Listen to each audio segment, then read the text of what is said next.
नमस्कार दोस्तों, स्वागत है आपका किसीला स्टूडियो पर। आज हम आपको हिंदी सिनेमा की शान, अदाकारी की मिसाल और सादगी की प्रतीक वहीदा रहमान के जीवन से रूबरू कराने जा रहे हैं। इस वीडियो में जानेंगे उनके संघर्ष, सफलता, यादगार फिल्मों और उस कला के सफर के बारे में जिसने उन्हें भारतीय सिनेमा की अमर अभिनेत्री बना दिया है। आइए शुरू करते हैं उनकी प्रेरक जीवनी। भारतीय सिनेमा की सदाबहार अभिनेत्री और सादगी की मल्लिका कही जाने वाली वहीदा रहमान की जीवनी किसी फिल्म कहानी से कम नहीं है। उन्होंने अपनी आंखों की मासूमियत और अभिनय की गहराई से दर्शकों के दिलों पर दशकों तक राज किया है। जन्म और प्रारंभिक जीवन। वहीदा रहमान का जन्म 3 फरवरी 1938 को तमिलनाडु के चेंगलपट्टी में एक पारंपरिक मुस्लिम परिवार में हुआ था। उनके पिता मोहम्मद अब्दुल रहमान एक जिला कलेक्टर थे। बचपन में वहीदा एक डॉक्टर बनना चाहती थी, लेकिन किस्मत को कुछ और ही मंजूर था। उन्होंने अपनी बहन के साथ मिलकर चेन्नई में भारतनाट्यम की विधिवत शिक्षा ली, जिसने भविष्य में उनके अभिनय और हाव भाव को निखारने में बड़ी भूमिका निभाई। इस शास्त्रीय नृत्य ने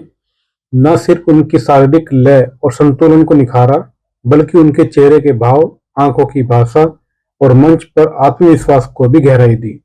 आगे चलकर यही कला उनकी अभिनय शैली की पहचान बनी और उन्हें भारतीय सिनेमा की सबसे संजीदा और सशक्त अभिनेत्रियों में शामिल कर दिया।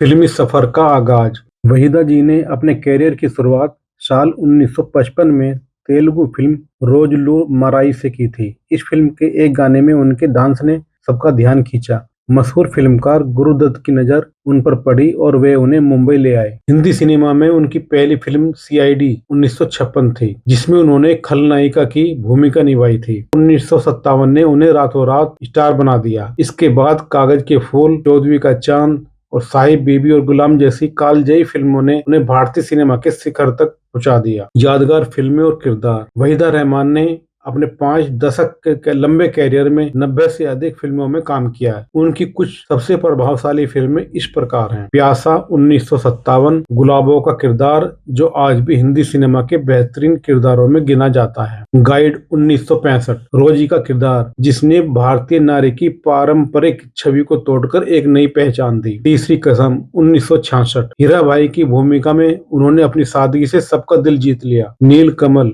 1968, एक पुनर्जन्म की कहानी जहां उनकी अदाकारी ने दर्शकों को मंत्रमुग्ध कर दिया। रेशमा और शेरा 1971, इस फिल्म के लिए उन्हें सर्वश्रेष्ठ अभिनेत्री का राष्ट्रीय फिल्म पुरस्कार मिला। खामोशी 1969, एक नर्स के मानसिक द्वंद्व को उन्होंने बहुत गहराई से पर्दे पर उतारा। कभी कभी 1976, सहायक भूमिकाओं की शुरुआत जिसमें यह फिल्म बहुत सफल रही।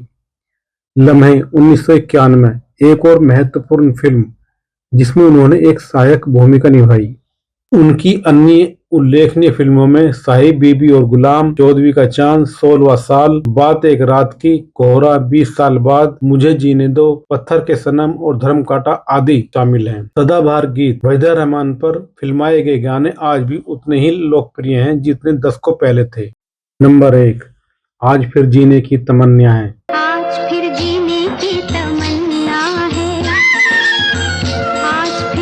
फिल्म गाइड का गीत आज फिर जीने की तमन्ना है आजादी, आत्मविश्वास और जिंदगी को नए सिरे से जीने की खुशी का सशक्त प्रतीक। नंबर 2, वक्त ने किया क्या हंसी सितम। वक्त ने किया क्या हंसी। फिल्म कागज के फूल का गीत वक्त ने किया क्या हंसी सितम उदासी, पीड़ा और भावनात्मक गहराई से भरा हुआ गीत है। नंबर 3, चौदहवीं का चांद हो या आफताब हो, जो भी हो तुम खुदा की कसम लाजवाब हो। चौदहवीं का चांद हो। यह गीत फिल्म चौदहवीं का चांद से लिया गया है, जो उनकी खूबसूरती को समर्पित किया गया, एक यादगार और सबसे बड़ा सम्मान।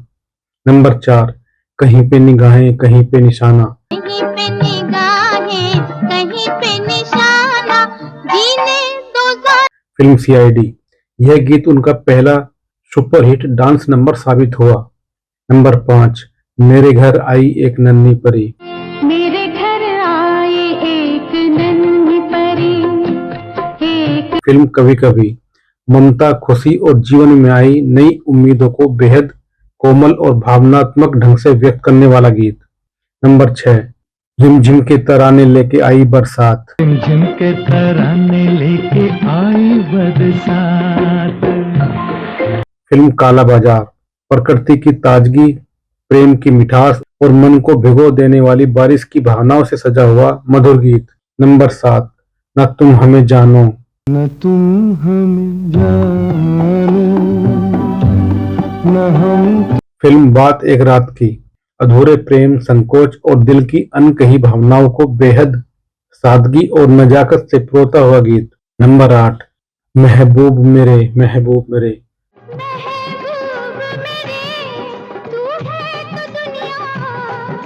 फिल्म पत्थर के सनम, इश्क की तड़प, गहराई और सच्चे प्रेम की पुकार का भावनात्मक अंदाज में बयां करने वाला गीत।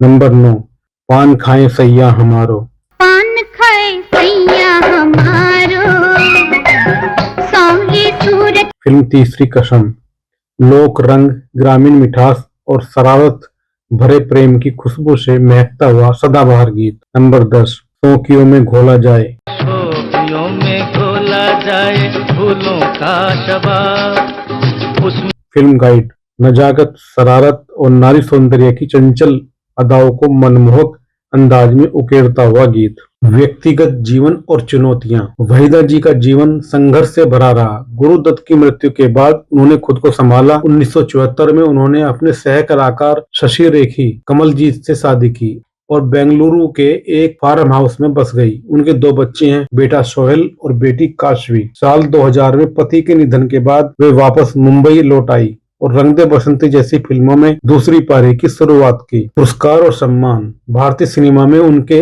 अमूल्य योगदान के लिए उन्हें देश के सर्वोच्च सम्मानों से नवाजा गया। पद्मश्री 1972, पद्म भूषण 2011, दादा साहब फाल्के पुरस्कार 2021 जो वर्ष 2023 में प्रदान किया गया।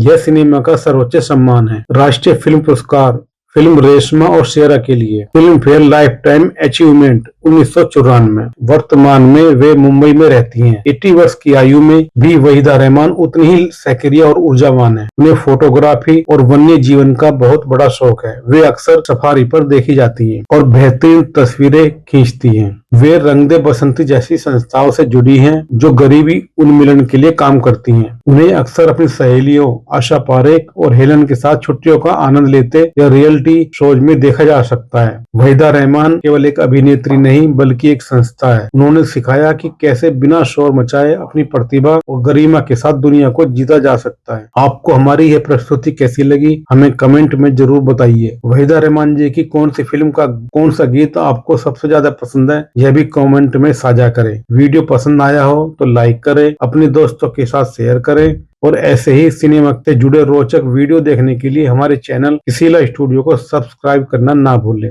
आपके प्यार और समर्थन के लिए दिल से धन्यवाद।